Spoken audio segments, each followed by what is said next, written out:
Just 33 ಸ್ಥಾನಗಳಿಗೆ 60 ಆಕಾಂಕ್ಷಿಗಳು ಪೈಪೋಟಿ ಹಿಡಿತಾ ಇದ್ದಾರೆ. ದೆಹಲಿಯಲ್ಲಿ ಸಂಪುಟ ಕಸರತ್ತಿಗೆ ರಚನೆ ಮಾಡೋದಕ್ಕೆ ಕಸರತ್ತು ಎದುರಾಗ್ಬಿಟ್ಟಿದೆ. ಈಗ ಮಲ್ಲಿಕಾರ್ಜುನ್ ಖರ್ಗೆ ನಿವಾಸದಲ್ಲಿ ಸಭೆ ಆರಂಭ ಆಗಿದೆ. ಹೈಕಮಾಂಡ್ ಕರೆ ಬರ್ತಾ ಇದ್ದಂತೆ ಖರ್ಗೆ ನಿವಾಸಕ್ಕೆ ಸಿದ್ದರಾಮಯ್ಯ ಅವರು ಭೇಟಿ ಕೊಟ್ಟಿದ್ದಾರೆ. ಮಲ್ಲಿಕಾರ್ಜುನ ಖರ್ಗೆ ನಿವಾಸದಲ್ಲಿ ಮೊದಲ ಪಟ್ಟಿ ಫೈನಲ್ ಆಗಿದೆ. ಡಿಕೆ ಸಿದ್ದರಾಮಯ್ಯ ಜೊತೆ ಮತ್ತೊಂದು ಮೀಟಿಂಗ್ ಮಾಡಿ ಲಿಸ್ಟ್ ಅನ್ನ ರೆಡಿ ಮಾಡಲಿದ್ದಾರೆ. ದೆಹಲಿಯಲ್ಲಿ ಸಂಪುಟ ರಚನೆಗೆ ಇನ್ನಿಲ್ಲದಂತಹ ಕಸರತ್ತು. ನಿಜಕ್ಕೂ ಹೈಕಮಾಂಡ್ ನಾಯಕರು ಈಗ ಯಾವ ರೀತಿಯಾದಂತಹ ನಿರ್ಣಯವನ್ನ ತೆಗೆದುಕೊಳ್ತಾರೆ, ಹೈಕಮಾಂಡ್ ನಾಯಕರ ಮುಂದಿನ ನಡೆ ಏನು ಅನ್ನೋದೇ ಈಗ ಬಹುದೊಡ್ಡ ಪ್ರಶ್ನೆ ಆಗ್ಬಿಟ್ಟಿದೆ. ಈಗ ಹೈಕಮಾಂಡ್ ಕರೆ ಬರ್ತಾ ಇದ್ದಂತೆ ಖರ್ಗೆ ನಿವಾಸಕ್ಕೆ ಸಿದ್ದರಾಮಯ್ಯ ಹಾಗೆ ಡಿಕೆ ಶಿವಕುಮಾರ್ ಅವರು ಭೇಟಿ ಕೊಟ್ಟಿದ್ದಾರೆ. ಇನ್ನೇನು ಕೆಲವೇ ಕ್ಷಣಗಳಲ್ಲಿ ಆ ಸಭೆ ಕೂಡ ಆರಂಭ ಆಗಲಿದೆ. ಈ ಒಂದು ಸಭೆಯಲ್ಲಿ ಏನೆಲ್ಲ ಪ್ರಸ್ತಾಪ ಮಾಡ್ತಾರೆ, ಒಂದು ಕಡೆ ನಾವು ಗಮನಿಸಿದಾಗ ಈಗ ಸಿದ್ದರಾಮಯ್ಯ ಬಣದಲ್ಲಿ ಗುರುತಿಸಿಕೊಂಡಿರುವಂತಹ ನಾಯಕರುಗಳು ಯಾರೆಲ್ಲ ಇದ್ದಾರೆ ಅವರ ಪರವಾಗಿ ಸಿದ್ದರಾಮಯ್ಯ ಅವರು ಬ್ಯಾಟಿಂಗ್ ಮಾಡಬಹುದು. ಹೇಳಿಕೆಡಿ ಹಿಂದೆ ರಾಜೀನಾಮೆ ಕೊಡುವಂತಹ ಸಂದರ್ಭದಲ್ಲಿ ರಾಜೀನಾಮೆ ಕೊಟ್ಟಾದ್ಮೇಲೆ ದೆಹಲಿ ಕೂಡ ಹೋಗಿದ್ರು.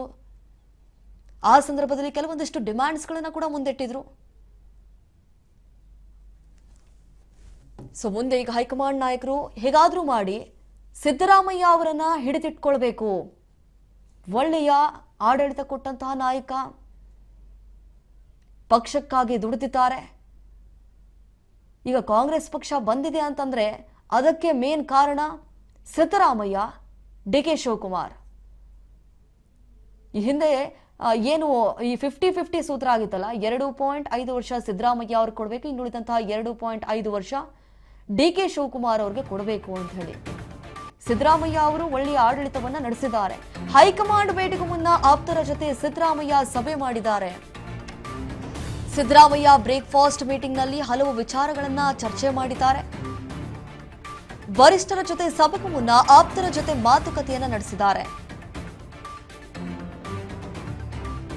ದೆಹಲಿಯ ಖಾಸಗಿ ಹೋಟೆಲ್ನಲ್ಲಿ ಆಪ್ತರ ಜೊತೆ ಚರ್ಚೆ ಮಾಡಿರುವಂತದ್ದು. ಹೈಕಮಾಂಡ್ ಭೇಟಿಗೂ ಮುನ್ನ ಆಪ್ತರ ಜೊತೆ ಸಿದ್ದರಾಮಯ್ಯ ಸಭೆ ಮಾಡಿದ್ದಾರೆ. ಯಾಕಂತಂದ್ರೆ ಇವತ್ತು KC ವೇಣುಗೋಪಾಲ್ ಆಗಿರ್ಬೋದು, ರಣದೀಪ್ ಸಿಂಗ್ ಸುರ್ಜೇವಾಲಾ ಅವರಾಗಿರ್ಬೋದು, ಅವರ ಒಟ್ಟಿಗೆ ಸಿದ್ದರಾಮಯ್ಯ, ಡಿಕೆ ಶಿವಕುಮಾರ್ ಅವರು ಇನ್ನೇನು ಕೆಲವೇ ಹೊತ್ತಿನಲ್ಲಿ ಸಭೆ ನಡೆಯುತ್ತೆ. ಆ ಒಂದು ಸಭೆಯಲ್ಲಿ ಏನೆಲ್ಲ ಚರ್ಚೆ ಆಗುತ್ತೆ, ಆ ಚರ್ಚೆಗೂ ಮುನ್ನ ಇವತ್ತು ಸಿದ್ದರಾಮಯ್ಯ ಅವರು ಬ್ರೇಕ್ಫಾಸ್ಟ್ ಮೀಟಿಂಗ್ ಮಾಡಿದ್ರು. ಆ ಒಂದು ಬ್ರೇಕ್ಫಾಸ್ಟ್ ಮೀಟಿಂಗ್ ನಲ್ಲಿ ಹಲವಾರು ವಿಚಾರಗಳ ಬಗ್ಗೆ ಚರ್ಚೆ ಮಾಡಿದ್ದಾರೆ.